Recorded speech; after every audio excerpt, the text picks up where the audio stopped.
Last हमारी जो DM VPN की वीडियो थी, हमने कुछ आइडिया लिया था एमजीआरई, एनएचआरपी एंड इन सब के बारे में। तो अब थोड़ा सा इसको ना डिटेल में जान लेते हैं इसको कॉन्सेप्चुअली। अच्छा, एक और पॉइंट आप अगर देखोगे ना, यहाँ पे आईजीपी तो आपको समझ आ गया होगा, नंबर 3 वाला है ना, क्यों हमें interior gateway routing protocol use करनी है। वो सेम कॉन्सेप्ट है जो हमने जीआरई में भी किया था, है ना, आपकी कनेक्टिविटी रीचेबिलिटी के लिए। क्योंकि अगर रीचेबिलिटी नहीं है तो आपका जो टनल के इंटरफेसेस हैं, जो प्राइवेट नेटवर्क्स हैं, वो रीचेबल नहीं होंगे एक दूसरे से, है ना। तो उसके लिए you need that. IPsec optional है कि अगर आपको जीआरई जो अनएन्क्रिप्टेड एक वीपीएन है उसको सिक्योर करना है तो आप जीआरई या DM VPN over IPsec use कर सकते हो। तो ये अगेन हम जो हमारी डेडिकेटेड वीपीएन एडवांस वाली सीरीज होगी उसके अंदर कवर करेंगे।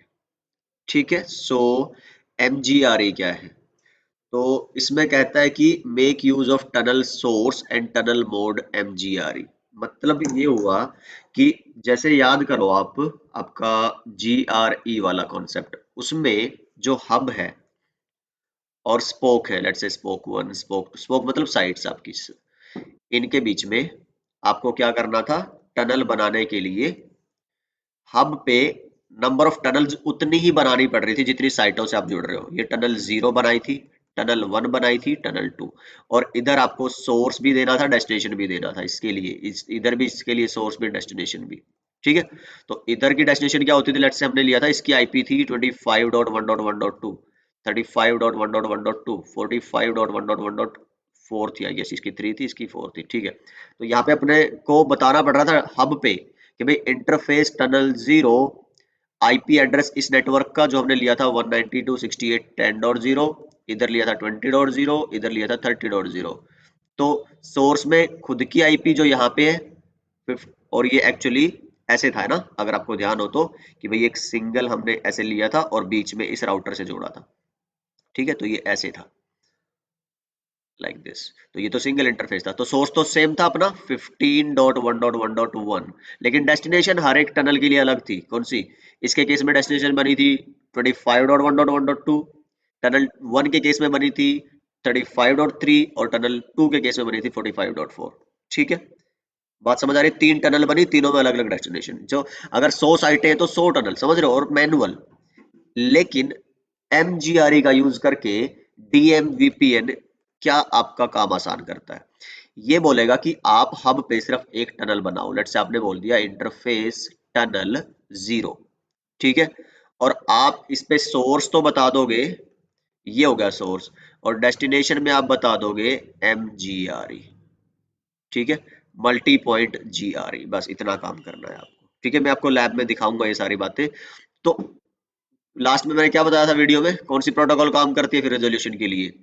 NHRP। तो जो अलग अलग जगह जाना और रेजोल्यूट करवाना पब्लिक प्राइवेट आईपी एड्रेसेस, उसका डेटाबेस बनाना, है ना, तो वो सारा इसके मैसेजेस होते हैं जो आपके रजिस्टर रेजोल्यूशन उसके थ्रू सारा काम होता है। तो फिलहाल जान लीजिए कि इससे आपका using a single tunnel interface there can be many endpoints, and everything is done by this NHRP। तो दो प्रोटोकॉल बड़ी इंपॉर्टेंट हुई। कौन सी? MGRE, और उसके बैकग्राउंड में कौन सा वर्क कर रहा प्रोटोकॉल उसको सपोर्ट करने के लिए? That is your NHRP। ठीक है। तो क्या कह रहा है कि जो एंड पॉइंट्स है, एंड पॉइंट कौन से? जो आपकी साइट्स है, जो स्पोक्स है, तो they can be configured as phase 1, जो मैंने बताया था ना, point to point normal GRE जो हमारी कॉन्फ़िगर कर सकते हैं।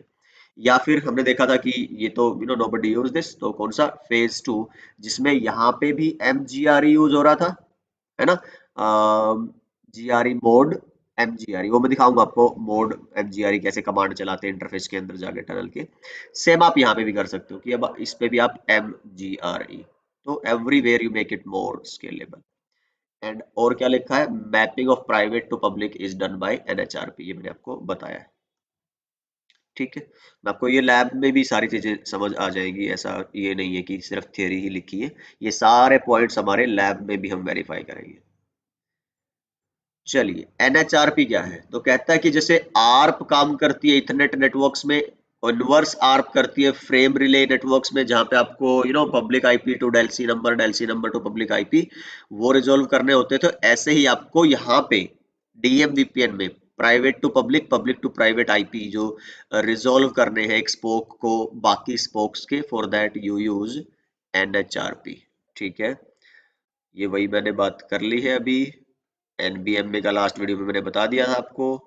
तो ये आपकी किस में भी यूज होती थी, जो बिल्कुल शुरू के जो वीपीएन नेटवर्क्स है, एटीएम फ्रेम रिले, जो ये ओवरले वीपीएन है इनमें भी, और इसका यूज होता है किसमें, आपका डीएम वीपीएन में भी। ठीक है, क्योंकि आपको पता है यार, स्क्रैच से कभी कोई टेक्नोलॉजी नहीं बनाई जाती। जितना कुछ काम पहले हो रखा है उसको यूज करो, और आगे उसके अंदर जो एडवांस डालना है वो डालो, राइट। तो this is what they have been doing for so far. Maps the tunnel IP with the NBMA address. ठीक है, ये अगर अभी समझ आ गया तो अच्छी बात है, अदरवाइज हम थ्योरेटिकल ज्यादा इस पे फोकस नहीं करते, लैब में समझेंगे। डायनामिक डेटाबेस बनाएगा ये कौन, हब के पास, जैसे मैंने लास्ट वीडियो में बताया था ना कि भाई अगर आपको इस साइट की पब्लिक तक जाना है आईपी तक, तो उसमें ये प्राइवेट आईपी यूज होनी है। आपको अगर इस साइट की पब्लिक आईपी तक जाना है तो ये प्राइवेट आईपी। तो ये डेटाबेस जो है पड़ा रहेगा हब के पास, सारे स्पोक्स का पब्लिक टू प्राइवेट जो आपका डेटाबेस है वो इस पे हब पे स्टोर होता है। कौन सी प्रोटोकॉल का यूज करके, NHRP। जैसे आपको याद होगा ना, मैक टेबल बनती है, राउटिंग टेबल बनती है, तो ऐसे इसमें ये टेबल बनती है आपके हब के अंदर DMVPN की। ठीक है, तो कहता है कि अगले एग्जाम्पल में अगर स्पोक 2 स्पोक 3 से बात करना चाहता है तो ये हब से पूछेगा कि आपका जो स्पोक 3 है उसकी पब्लिक आईपी एड्रेस क्या है, और NHRP यूज होगी इस काम के लिए। तो कोई डायग्राम होगा शायद यहाँ पे, हाँ ये वाला। क्या कहता है, स्पोक 2 बोलता है स्पोक 3 से बात करनी है। ठीक है, इसकी जो प्राइवेट आईपी है वो कौन सी डालनी होगी उसके लिए, टनल के लिए।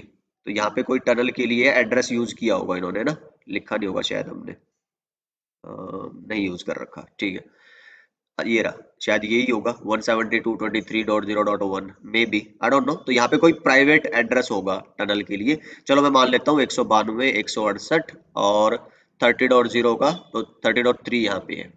तो ये कहता है साइट 2 कि भाई मेरे को कहाँ जाना है, 192.168.30.3, जो कि कौन है, साइट 3 पे जाना है। अब आपको ध्यान होगा कि NHRP में मैंने कुछ मैसेजेस बताए थे कि ये जो साइट है इसको क्या भेज रखा है इसने, रजिस्टर मैसेज। ठीक है, इसने भी क्या भेज रखा है इसको, रजिस्टर मैसेज। रजिस्टर मैसेज क्या करता है, हेडक्वार्टर या फिर हब पे एक डेटाबेस बनाता है। ये कहेगा कि भाई जैसे साइट 3 ने अपना रजिस्टर मैसेज भेजा होगा, वो कहेगा 192.168.30.3 जो मेरी टनल की आईपी है उस तक आने के लिए मेरी पब्लिक आईपी है ये 45.1.1.1। ठीक है, तो ये किससे बना होगा, रजिस्टर मैसेज से, जो मैसेज पहला था। ऐसे ही आपका साइट 2 नहीं बोलना होगा। तो जैसे इसने दे रखा है भाई 192 लेट्स से 168 20.2 इसका आईपी है। ठीक है, कि भाई अगर किसी को 192 168 20.2 पे आना है तो मेरी पब्लिक आईपी क्या है, 35.1.1.1 या 2 जो भी है। ठीक है, तो इस तरह से पहले मैसेज ने अपना काम किया। दूसरा मैसेज अब साइट 2 भेजेगा हब को कि भाई मेरे को रिजोल्व कराना है कि ये बंदा कौन है। अब इस तक पहुंचोगे तो पब्लिकली ना तुम, है ना। तो ये कहेगा अच्छा जी, तो ये मैसेज कौन सा आया, सेकंड वाला, रिजोल्यूशन वाला मैसेज। हब चेक करेगा भाई ये कौन है, ये वाला, है ना।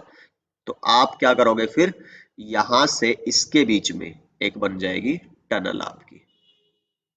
ठीक है जी, तो this is where on demand tunnels are created between site 2 and site 3। तो कुछ मैसेजेस हैं NHRP के जिसके थ्रू ये सारा काम होता है।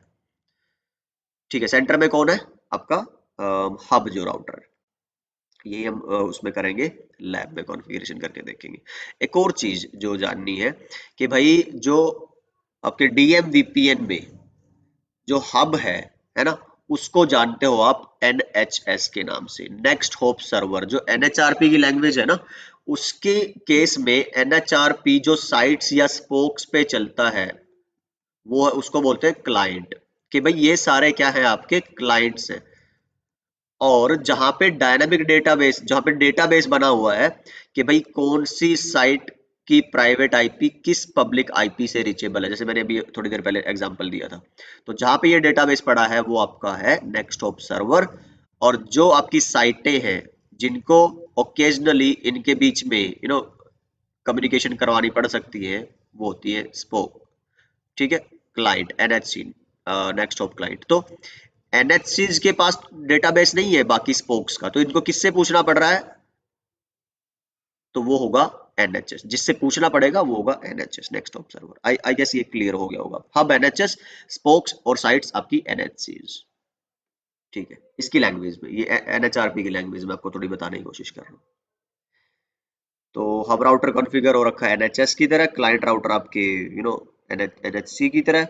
तो एनएचसी सेंड करते हैं क्वेरी एनएचएस को, अगर उनको दूसरे एनएचसी से बात करनी है। तो फिर एनएचएस रिप्लाई करेगा उसको, जो कि भाई उसकी पब्लिक प्राइवेट आईपी इस पब्लिक आईपी से रीचेबल है। तो ये इस तरह का एक डेटाबेस है जिसकी हमने बात कर रखी है। Then NHRP make it possible to use internet with dynamic IP addresses। मैंने बताया था आपको लास्ट वीडियो में भी कि भाई NHRP को फर्क नहीं पड़ता अभी आईपी क्या है, 10 मिनट बाद क्या होगी, 1 घंटे बाद क्या होगी, नहीं, इसको तो पूछना है कब से।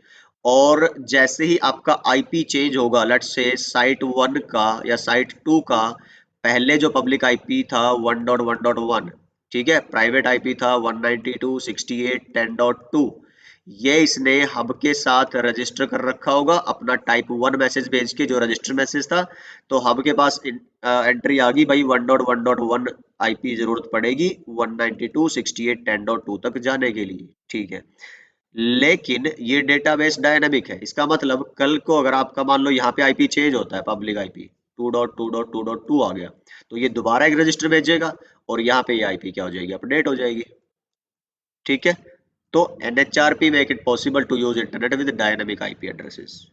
ओके, NHRP locally significant है, इसका मैं बताऊंगा लैब में आपको करके कि क्या मतलब होगा। ARP क्यों नहीं यूज कर सकते आप, NHRP क्यों यूज करनी पड़ रही है रेजोल्यूशन के लिए? बिकॉज ARP क्या है, broadcast, and we can't afford broadcast on public networks, right. The mapping can be static और डायनामिक। ये मैपिंग वही एनएचआरपी वाली जो मैं अभी बता रहा था ना, हब पे बनेगी कि भाई 1.1.1 की जगह 2.2.2 हो जाएगा।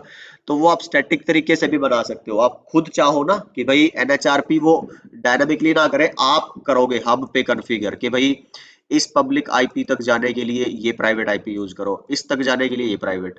तो वो आपको देखना है कि आपका सिनेरियो कैसा है। आपने स्टैटिक आईपीज ली हुई है, आप वही रखना चाहते हो, रिजिड होना चाहते हो बिल्कुल सिक्योरिटी पॉइंट ऑफ व्यू से, या फिर आपके सिनेरियोज में जो साइट्स पे वो डायनामिक आईपीज यूज हो रही है और आप ऐसा नहीं चाहते ये बर्डन लेना नेटवर्क एडमिन्स को कि भाई वो सारी बार बार बार आपका क्या बोलते हैं अपडेट करें स्टैटिकली, तो आप डायनामिकली भी यूज कर सकते हो, राइट। तो both of the option are there.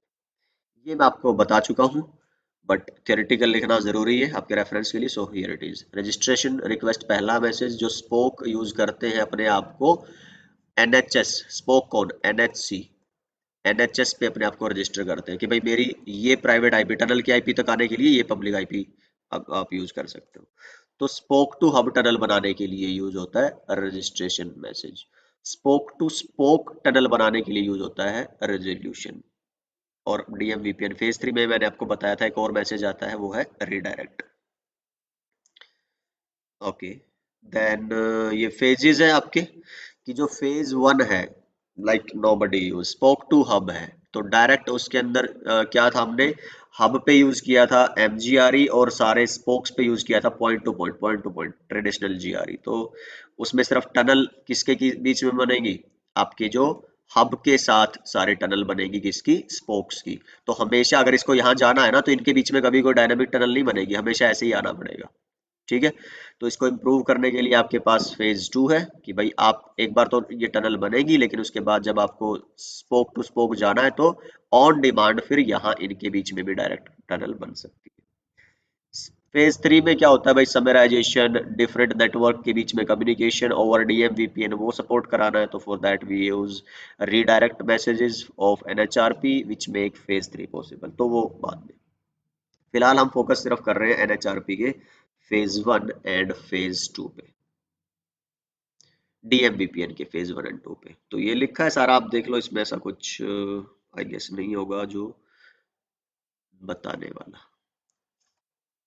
ठीक है, देन तो अगली वीडियो में हम बात कर लेते हैं अपनी कॉन्फ़िगरेशन पार्ट की। है ना।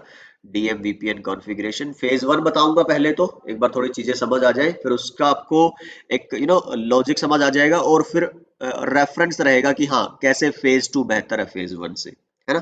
तो then will talk about phase 2 configuration. So I guess this video was informative for you guys, कुछ सीखने को मिला है आपको डेफिनेटली। तो कमेंट्स में as usual please keep commenting, and yeah I see you guys in the next video. अपना ख्याल रखिए, सीखते रहिए, सिखाते रहिए और मस्त रहिए। Bye bye.